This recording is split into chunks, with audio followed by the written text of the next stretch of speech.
ang apektado nito, hindi buong mundo na dapat tayo magpanik kasi ang kumakalat po pagka naging pandemic ay yun pong galing sa katulad ng COVID, yung nanggagaling sa ubo na pwedeng or ang transmission mo ay Airborne. droplets, Oo. ubo.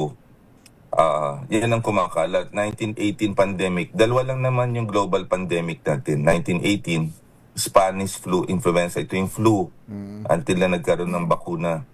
And then COVID pandemic na out of China nang galing na ang paghawa sa atin. During the time when I was National Task Force Advisor, ang paghawa natin ay kaya ang takip natin ay mask ay dahil ang hawa nito ay sa pamagitan ng pag-ubo, droplets at saka mga saliva. And then of course, leading to pneumonia and leading to fatal pneumonia and other complications na nakikita natin.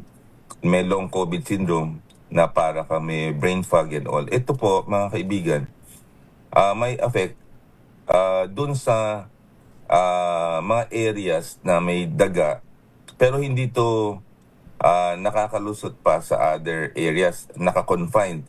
Dahil ho yung vapor na yan, ay may mga daga na may virus na to at hindi siguro nakapaglinis at ang mga tripulante na 38 na OFWs natin naapektuhan po nito at sila po ang nadadali at may mortalities na. Pero hindi ito will escalate katulad po ng sinabi ng World Health Organization na magiging pong global pandemic. Hindi po, this can be contained. But wala po tayong vaccine para dito. So enlightenment ang kailangan natin, paglilinis, vigilance.